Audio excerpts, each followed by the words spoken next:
We're very pleased to welcome Sally Katzen as our lunch speaker. John Morrell is going to be moderating this session. When I asked John what I should say to introduce him, he said that I should introduce him as having been backpacking around the world, observing other countries' regulatory systems, and offering advice to whomever would listen. I told him that given his distinguished career at OMB, that I had to at least mention that John's been there for 6 presidents. Is that what you told me? And probably knows more about this subject than all of us put together.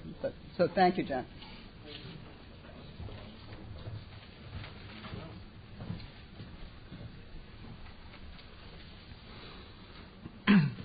I have the honor of introducing a longtime friend for over 30 years, a former boss, I think about at least 3 times,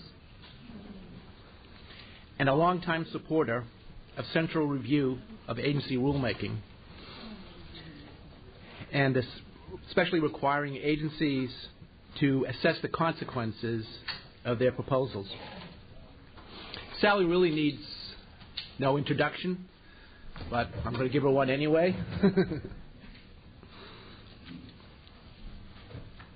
As many of you know, I have been a long-time supporter and a big fan of OIRA, past, present, and future. And not just because I worked at OIRA for about 30 years, so since 1981, and before that at the Executive Office of the President. But also I believe that I believe in our check and balance function is a key to the long-term success of the American governance model. But I also believe it's the importance of people. It's not just process. It's not just doing analyses. It's really who you appoint to be the key decision makers and the protectors of analysis. OIRA has been blessed with many amazing administrators. I won't mention all of them, but Sally Katzen is up there at the top, along with the future administrator, who I know fairly well, Cass Sunstein, I'm sure, but also John Graham, Susan Dudley, people of that caliber, who have been big supporters of central oversight and good analysis. But Sally, probably more than anybody else, has been the molder, the savior, and the guide to OIRA's mission, and the keeper of the integrity of the process. I've worked with her for many years, very close. She summoned me to her tennis court many times to pick up edits on weekends and nights on various issues, including the benefit cost report that was originally started in 1997.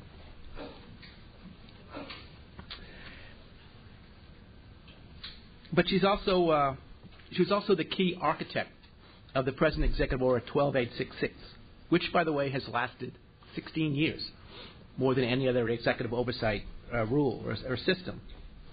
And 2 years ago, I witnessed her from the other side while she testified on the some amendments that were made to the Executive Order about 2 years ago, and she was very critical of it. And you know what happened? Exactly 2 years later, it was withdrawn. And we're back to 12866. Testament to Sally's insights back then. I reread her testimony. It was quite good. And by the way, those amendments were issued when there was no political leader at OIRA. No administrator, I mean. I guess I should put it that way. But Sally, of course, has done more than protect OIRA, guide OIRA, establish OIRA. She also played a major role in our second panel subject.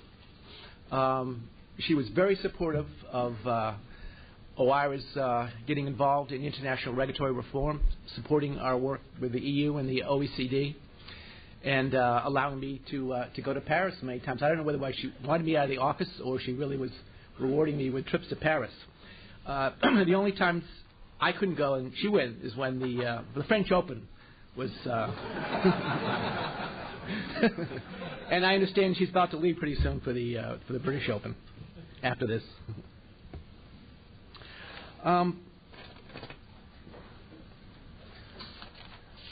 But Sally, of course, as I said, has done more than regulatory area.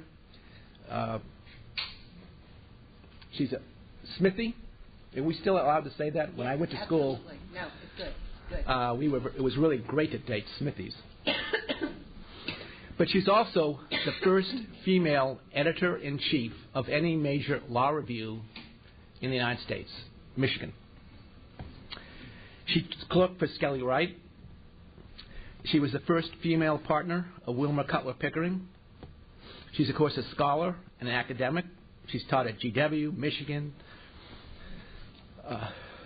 Georgetown, George Mason, Penn, and she's testified 66 times before Congress. And most recently, as you all know, she was on the Obama-Biden transition team for agency review, working for the agency review working group. And she's now executive, just was announced a couple of weeks ago, she's now executive managing director of the Podesta Group. So it's likely she'll have influence in the future, too. Finally, she's she's also a lover of the opera, and as I mentioned, tennis. Now, she's going to speak on which way the political winds are blowing. And if there's anybody in town who knows which way the political winds are blowing, it's Sally Katzen.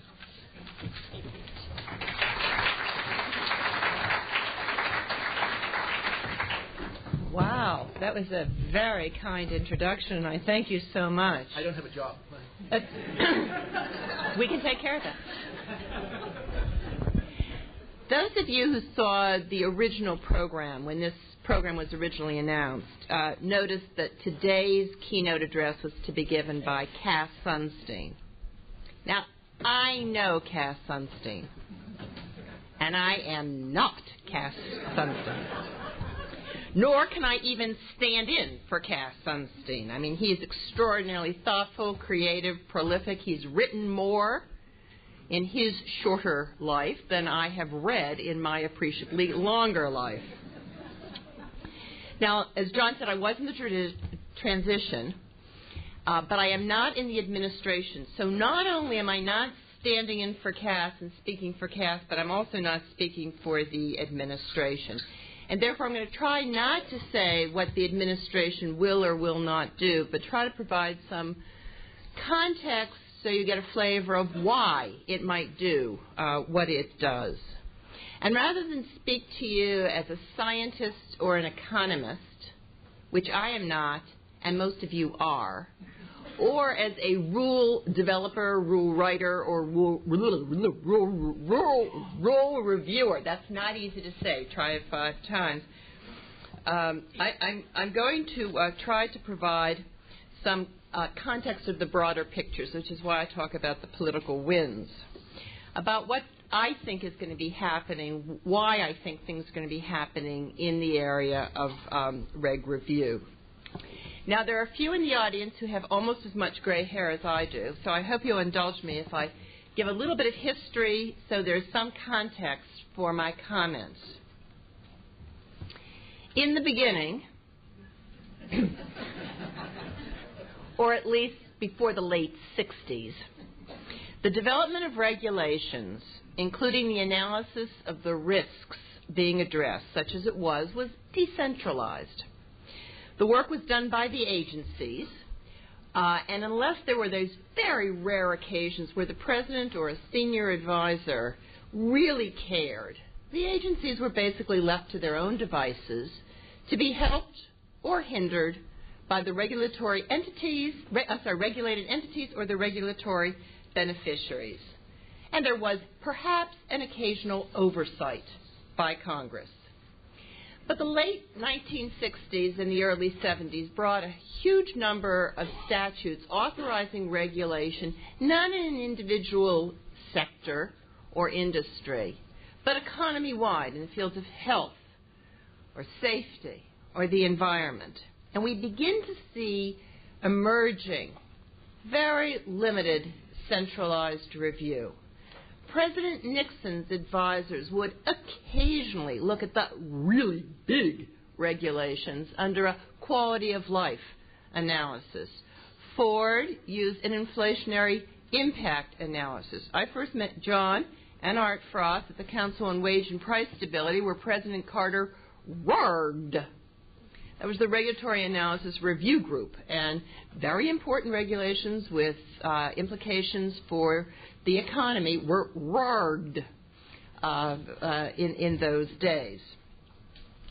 Now, throughout this time, the number of statutes authorizing regulations increased dramatically. And not surprisingly, there was a substantial increase in the number of regulations issued by the various agencies, to the point that they became a plank in Ronald Reagan's quest for the White House. And to no one's surprise, it got traction. It became a big issue.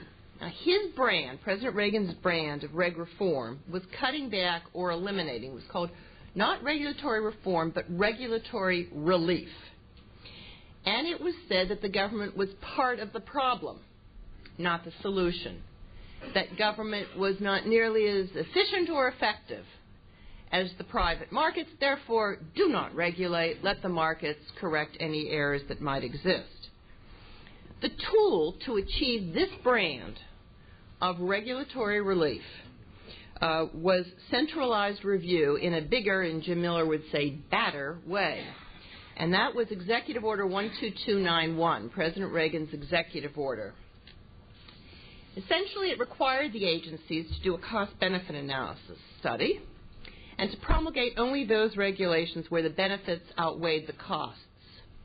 Now, this was the first time that a president not only instructed agencies how to go about developing rules, this is process, do analysis, but also in effect dictated the outcome.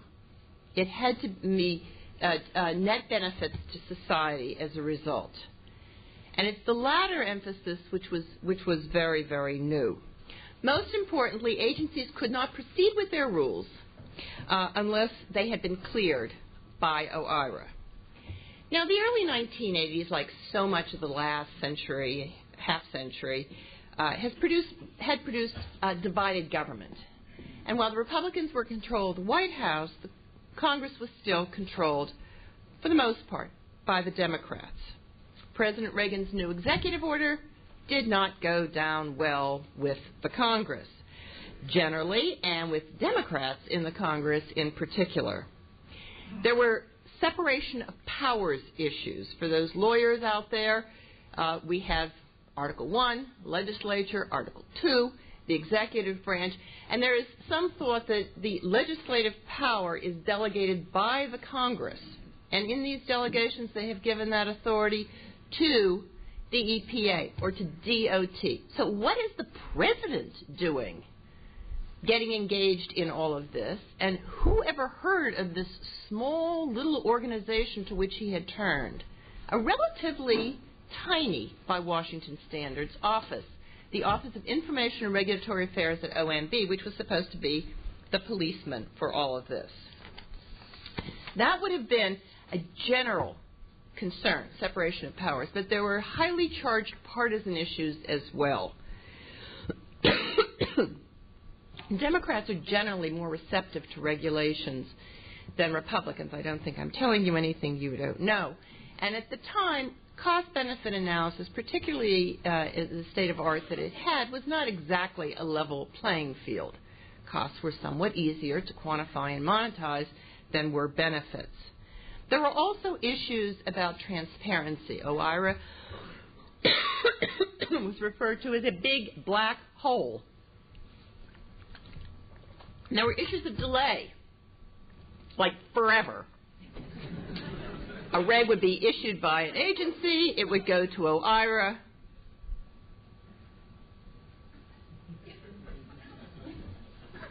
and nothing would be heard from again.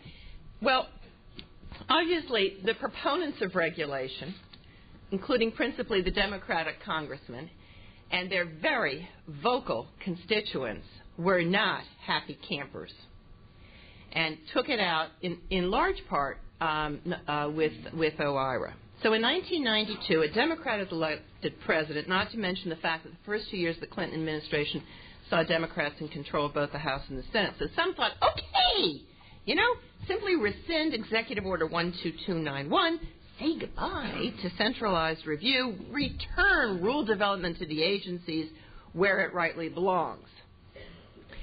That did not happen. Instead, President Clinton signed Executive Order 12866. I've got these numbers down, Pat. If they come out with a new number, I'm just going to go crazy. Okay. And it retained centralized review, albeit somewhat modified in practice. Now, in truth, this should not have been a surprise to most of the agencies, to the regulated entities, or to the regulatory beneficiaries, because presidential oversight was seen as a very important way by which the president, who is the one person elected in all of the executive branch, he's the one person who is to be accountable. Centralized review is a way in which you at least know about, if not influence, what the executive branch agencies were doing. Now remember that the agencies focus, like a laser, as they should, on their statutory mandate. So EPA focuses on the environment. Agriculture focuses on agriculture. Transportation focuses, you know the answer to this, transportation. But the issues that affect this country are not one-dimensional. And if you're talking about air quality, it's going to be affected by farm runoffs and those so-called mobile sources, otherwise known as cars and trucks. And so you need to have some coordination among the various departments and agencies. And OIRA does that for regulations. And truth to tell, the functions it performs in that respect are not really very different from the functions that other pieces of OMB perform. For example, with legislative proposals or executive orders or the B in OMB when it comes to the budget. There's a quality control, a coordination element to the whole thing, a weighing of what is happening. So, as I said, President Clinton made some changes.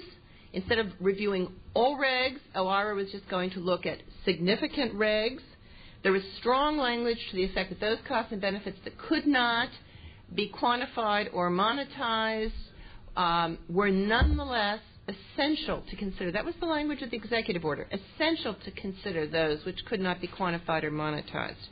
There were provisions in the new executive order setting time deadlines and requirements for transparency. I understand that came up this morning. That was in Executive Order 12866. And most importantly, there were a number of references to the primacy, the serious responsibilities of the agencies and what they brought to the table. But OIRA review continued, and agency work product was subject to that review and the suggestions that came about. In other words, the review had consequences. Now, some have referred to the Clinton years as Reg Review Light. Others have said, no, even then, even in those golden days, OIRA was a one-way ratchet. That OIRA had never seen a reg that it wanted to make more stringent or more protective.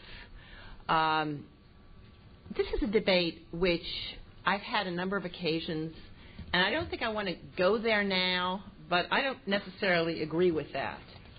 I think there was a lot to be said for what OIRA was doing in those days. But in any event, by the end of the Clinton administration, most observers believed that the issue of centralized review was settled, because presidents, both Republicans and Democrats, had used this tool. And Congress was not complaining. Now, to be sure, when the Republicans took control of the Congress in 1994, they introduced legislation trying to codify the executive order, and they were defeated. So one could say, well, then the majority of Congress was against codifying the executive order.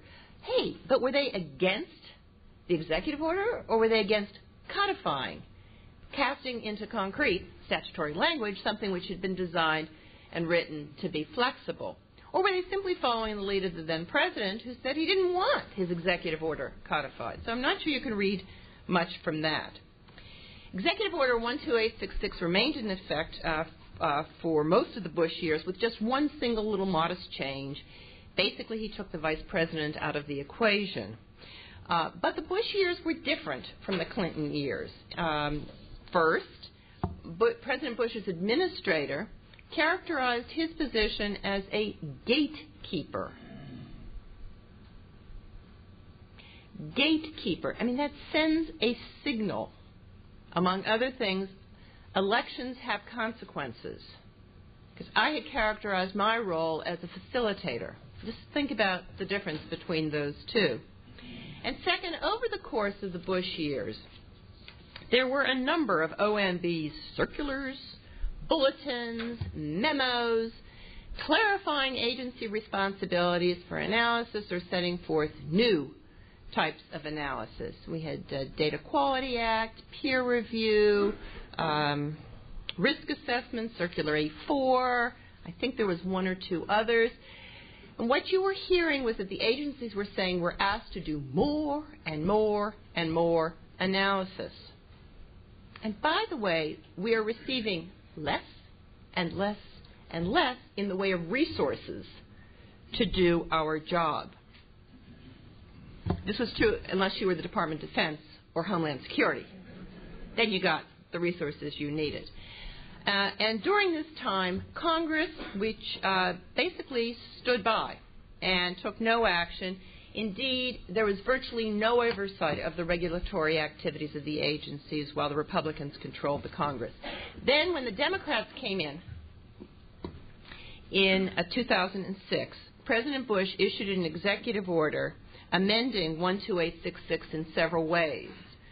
Elevating market failure as a basis for regulating, adding guidance documents to centralized review, encouraging consideration of formal rulemaking, redefining the role of regulatory policy officers, and everybody on the D side of the aisle started howling and claiming that this was politicizing the regulatory process and it should stop. There was even a bill or two introduced to strip funding for implementing the new executive order. But whether there was a veto threat or there was a lack of political will, nothing happened. Once again, Congress stood by. So now we have another election, and now there's great speculation about the future of regulatory review. So if the past is prologue, think about this as when Clinton came in. Instead of being 12 years of Reagan-Bush, we have 8 years of Bush. And we have seen a very strong OIRA, which has been perceived as having an anti-regulatory bent. Now, there have been numerous complaints about the Bush regulatory record, especially from the beneficiaries of regulation and from the agencies. And there have been numerous complaints about the role that OIRA has played in producing that record. But most commentators, when pushed, can distinguish between the substance of the decisions made and the process by which they are made.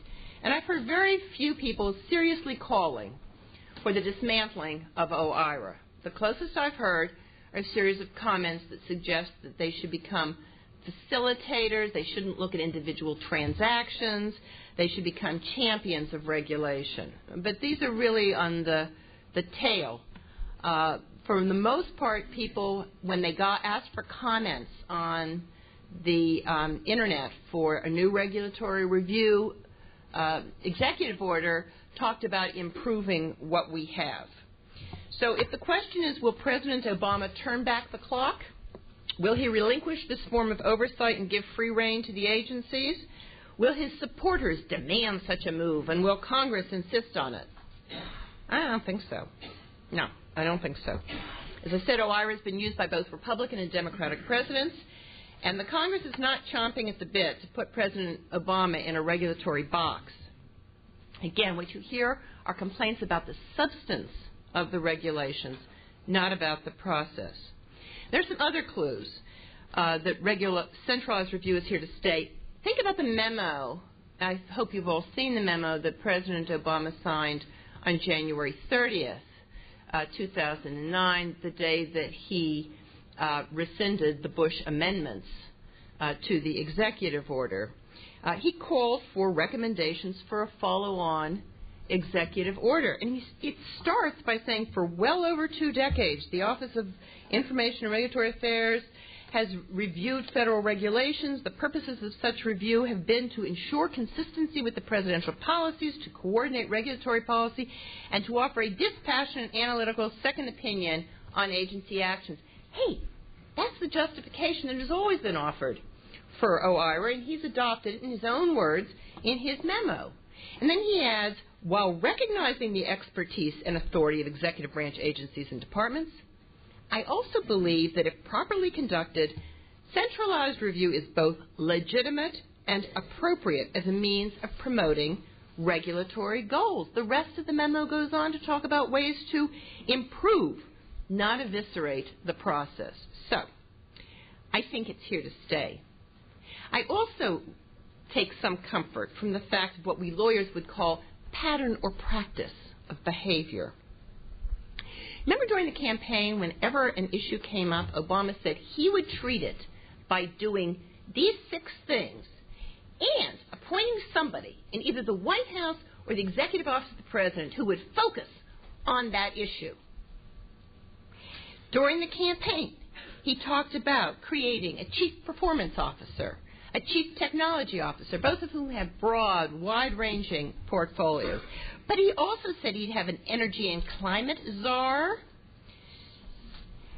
someone to focus on urban affairs, someone to focus on health policy, someone to focus on social innovation, someone to focus on working families, and undoubtedly there were others. And what did he do when he was elected?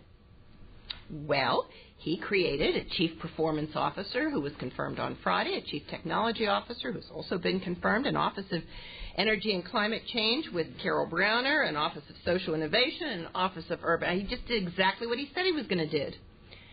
And it brought all of these positions into the White House. Now, if you'll excuse me for just one more digression in history, traditionally, presidents had not had, I'm talking about the 18th century and the early 19th century, presidents didn't have a lot of advisors who were helping them. Finish the biography of Lincoln. He had 2 aides in the White House to help him conduct the Civil War. Things got a little tense, and he brought in a 3rd to help him out. Now, these people had rooms in the residence, although they took their meals across the street at the Willard Hotel. But, 3 people as aides to the president. The staff then started growing, and we know that Teddy Roosevelt, when he moved into the White House with his wife and 6 children, there were not enough rooms in the residence for his family and the staff. And so that's why the West Wing was built, to put the staff, even though they no longer lived there and they no longer ate there. With Franklin Delano Roosevelt, we had the creation of the Executive Office of the President to house the staff, and the staff grew and grew. But even so, there's some wonderful quips from history that are worth remembering. My favorite is Truman's quip about Eisenhower. Quote, he'll sit right here and he'll say, do this, do that, and nothing will happen. Poor Ike, it won't be a bit like the Army. He'll find it so frustrating. And President Kennedy was talking to somebody about something, and he said, I agree with you completely, but I have no idea what the government thinks.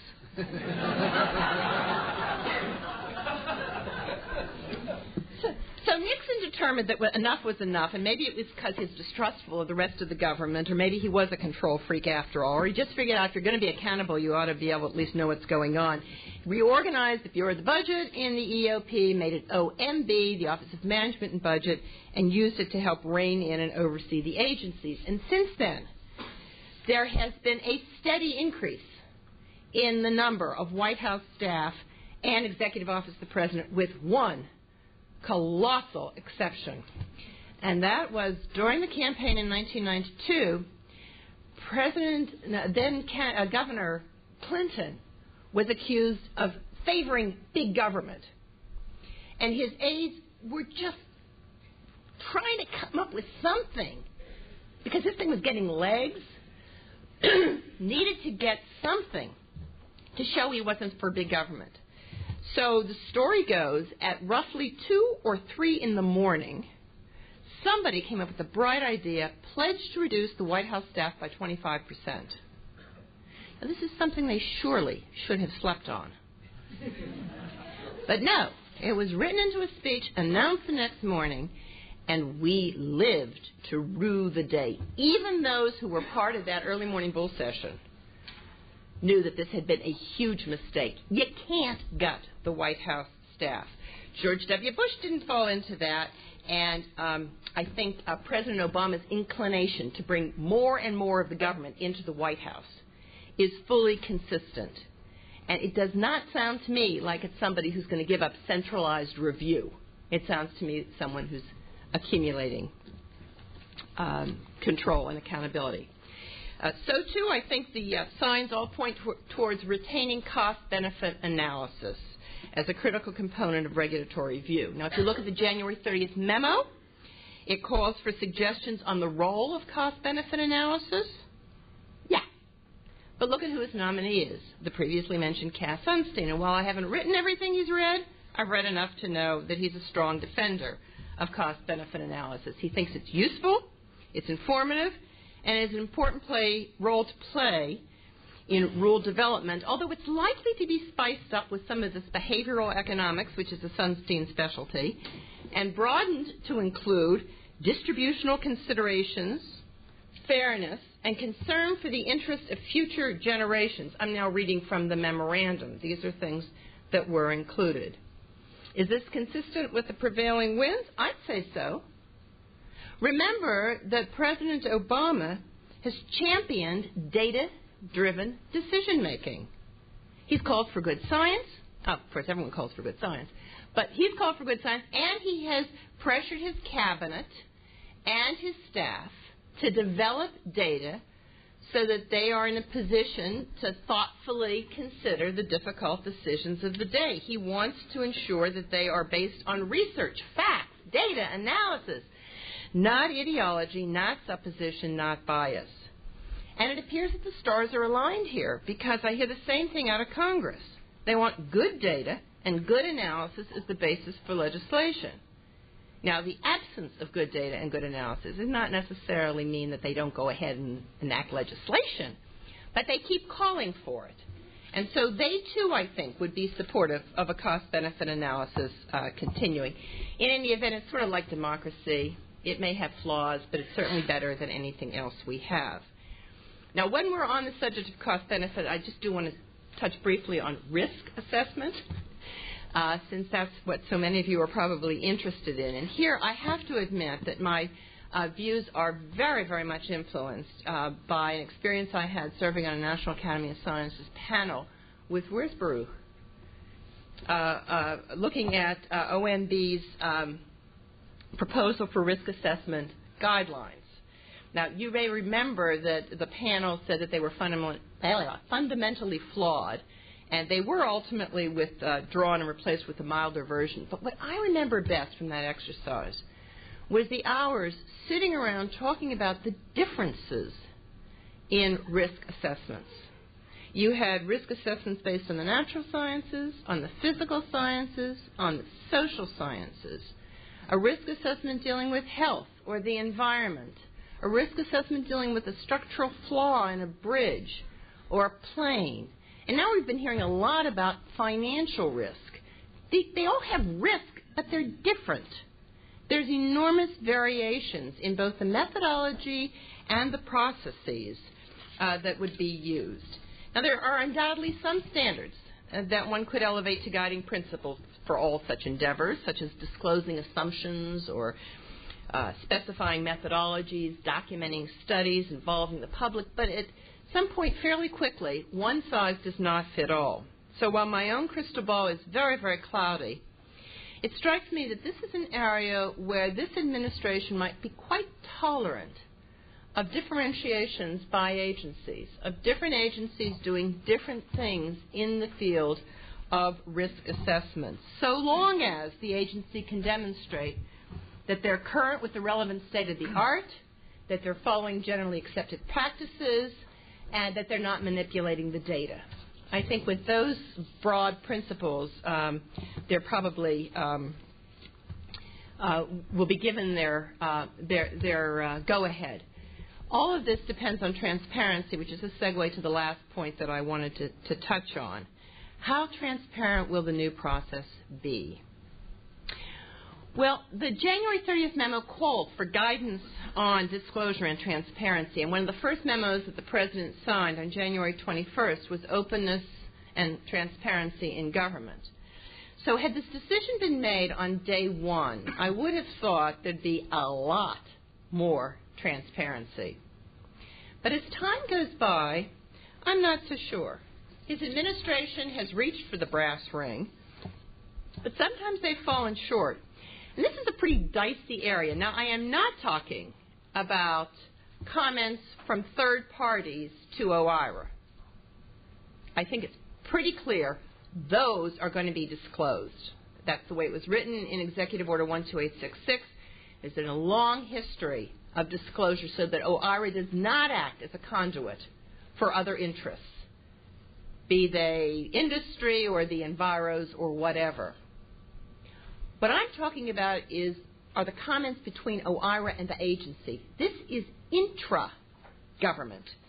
And these things, I think, might well stand on a different footing. Remember where I said that one of OIRA's function is to circulate proposals to different agencies and get their input and convey it to the agency, the issuing agency. Now, to do that effectively, to have a true interagency process, you got to have candor. And even the greatest proponents of sunshine will acknowledge that sometimes full and frank disclosure is a casualty of this transparency by which all of your thoughts, words, deeds go out on the Internet to everybody else.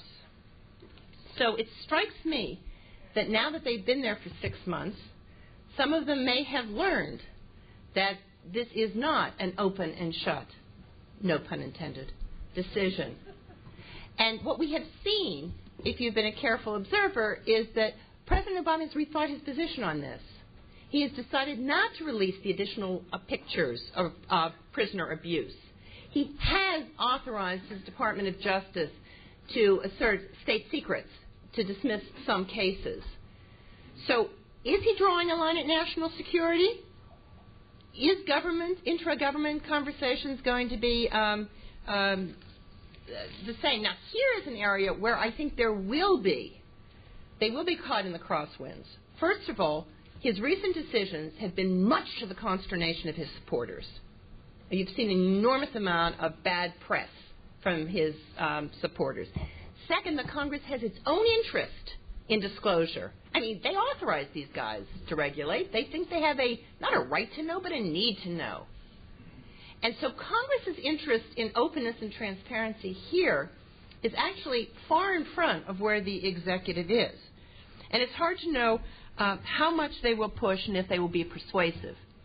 Now, I've talked long enough. I see John getting restless here thinking of things that he should be asking me, so I'm going to say that what I was trying to do is to provide some of you all some context. I've looked at your agenda. It is awesome. And the pool of talent that you have addressing you is really amazing. I should just get the hell out of here and let you get on to your work, but I wanted to give you a chance to at least get some background. Thank you very much.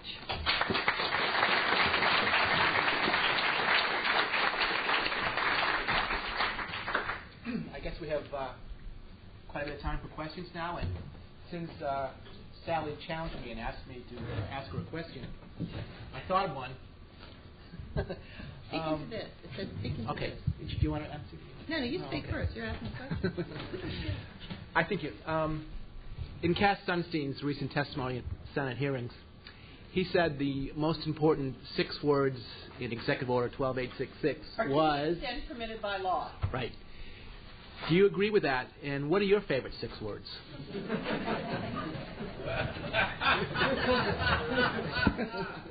The American people deserve a regulatory system that works for them, not against them. That is in the preamble to 12866. There's a little rhetorical flourish we threw in there at the beginning. Now, I think he's right about, in terms of substance, to the extent permitted by law is critically important. There have been allegations that OIRA has been free and fast with advice that is contrary to the statutory intent. Would that the Congress were really clear when it writes a statute. We probably would not have this debate.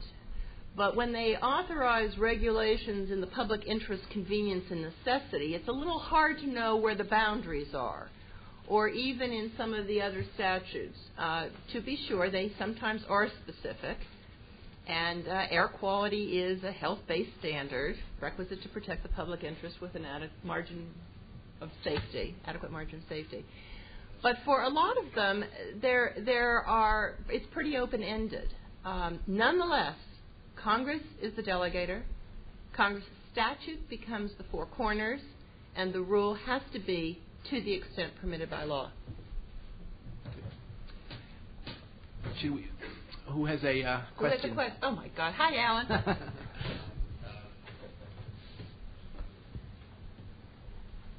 Don't fix it. Oh, well, okay. So those of you who don't know, I was at the Council of Economic Advisors, senior, working sort of alongside the OIRA staff and many meetings with staff. My tenure at CEA during the Clinton administration. And so don't take this suggestion wrong, or personally. But I'm wondering if there's what your thoughts would be about making this the head of OIRA not a political appointee, and to be I don't know exactly.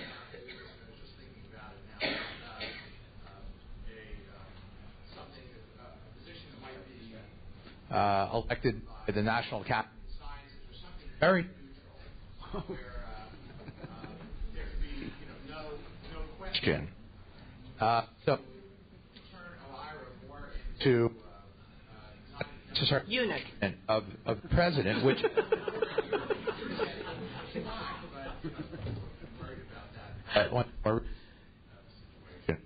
So I'm just wondering. I don't think it's a very good idea, Alan. You usually have much better ideas. I think that elections do have consequences, and I think that the director of OMB, you could say the same thing. I mean, why not have the head of CBO as the head of OMB? But what the budget does is project and reflect the president's priorities. Does he want more in national security? Does he want more in environmental enforcement? And these are not questions that can be asked by someone who is, quote, totally neutral. So when it comes to regulations, as I say, if everything were precise and the data were all available and complete and they told a single story, there's not a whole lot to move. But most of the time, what do you do with uncertainty? I mean, how do you treat something like that? There will be some who will say, I want to be more protective of the kids. There will be others who say, I don't think we should screw around with the markets until we know more about this. Those are two very different philosophies, and I don't think that someone from the National Academy of Sciences, which I have a great deal of confidence in and would love to have as my best friend, should be representing the President of the United States in that discussion. Anybody else dare to ask a question? What happens? I'm so nice. Hi, thank you for your talk. It was very informative. My name is Lisa Verdonick. I'm relatively new to EPA, almost 2 years, and Office of Prevention, Pesticides, and Toxic Substances. I have about 20 years prior in Department of Defense, including active duty. And my question is there was some discussion this morning that you may not have heard, and that was about how we should be informed by international law. And personally, that kind of bothered me just because I think that this is the United States of America. And it's okay to maybe learn from it, but I just wonder what your views on that, because I know there's a lot of controversy about that type of discussion. Well, thank you for your question, and most importantly, thank you for your service to the country. And not just at DOD, but for EPA. I mean, one of the reasons I've been teaching so much is to inspire young, talented people to public service, because I think it is a noble calling, and I thank you very, very much for your service and for doing what you're doing. On the issue of international law. I don't get so agitated as some of the people. I don't think we're governed or should be governed by international law. We have a constitution that was written here and should be interpreted here. But we don't wear blinders. And I think if there's a practice that's common throughout civilized societies, that maybe we can learn from that, like universal health care. Or there might be other things where the experience of our colleagues abroad, the world has shrunk so much since I was a little girl. We ought to be able to take advantage of those, not because they're required that we follow them, but because there might be something in there. When I used to do speeches at OIRA, I would always say the people in Washington don't have all the answers. We don't even know all the questions. And I would say that that is true among major decision makers in the administration, every administration. So, you know, if the British come up with some idea, or even the French,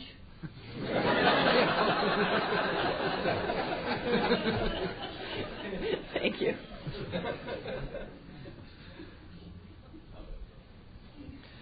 Lou Perelman with RSI. You indicated, if I understood in your remarks, that in addition to the President's language in his executive order, that you saw that the creation of a czar for this and a czar for that as indicating a desire for centralization of review, as you put it. I think it was George Will who recently pointed out that the Obama administration now has more czars than the Russian Empire did in 300 years. And look what happened to them. And look what happened to them.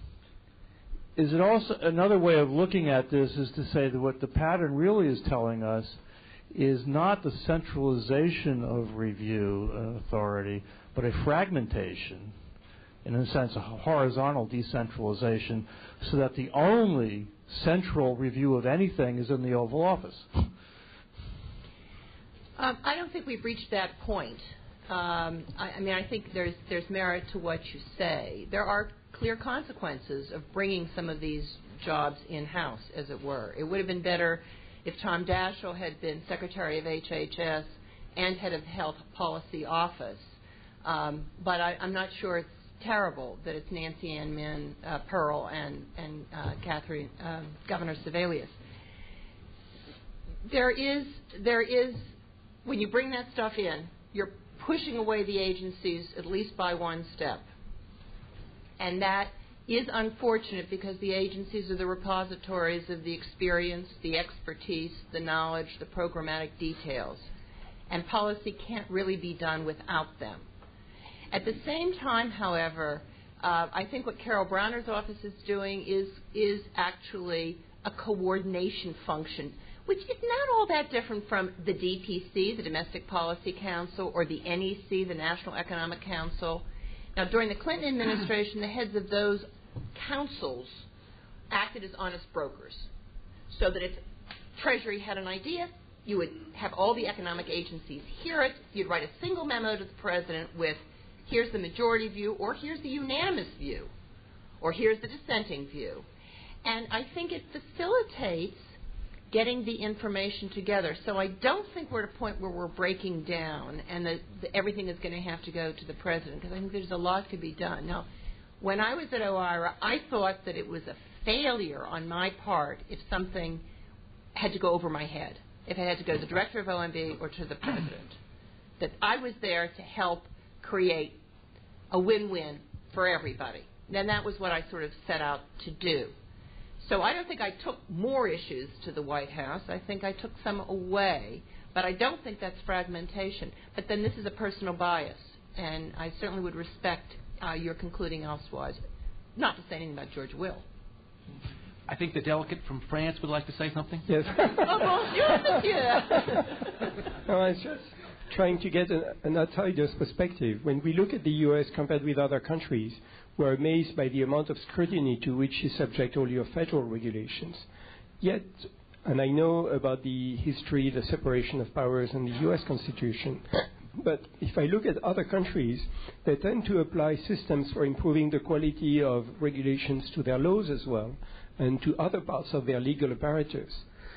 I know that it can't just be done given the separation of power in the U.S., but have people given some thoughts as to how Congress, how the other part of the government could give itself some rules? Or, I'm just thinking of some laws that the U.S. makes sometimes, and it gets on the world news, and you would think that if some economic analysis or some scrutiny was applied to this, it could benefit the U.S. economy a lot.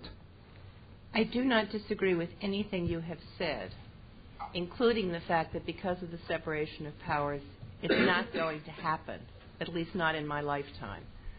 Congress has 535 people. It's difficult enough to get them to agree to just about anything.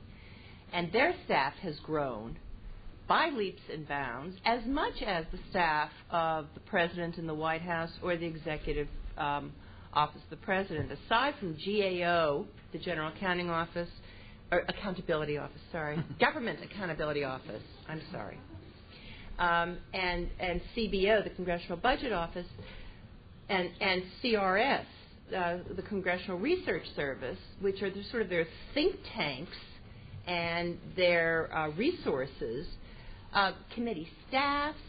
I remember Boyden Gray used to say when he was counsel to President George Herbert Walker Bush that he'd go up to the Hill, if he saw someone who he thought was a Republican member of Congress and he couldn't remember his name, he'd say, "Hello, Mr. Chairman," because surely he was a chairman of something, either a committee or a subcommittee, because of the proliferation of these things.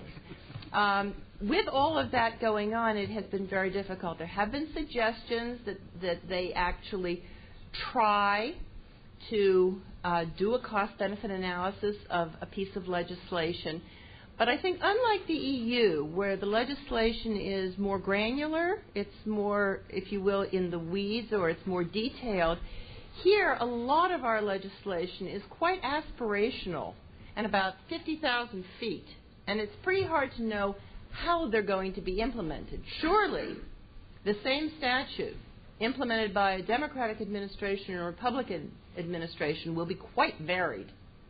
So do you do a cost-benefit study assuming best case or worst case, and you tell me which is the best and which is the worst? But I'm not sure that Congress, I mean, you're right, they should. But I don't think they will. But merci beaucoup. No one else? I won't make any more jokes. I'll be straight. Will Federer win the 15? Oh, I hope so. Not that I don't like Rafa Nadal, but I am. Yeah. I just think he's like class the way he moves on a court. If you're not a tennis fan, you can't imagine. Okay? You're a great audience. Thank you.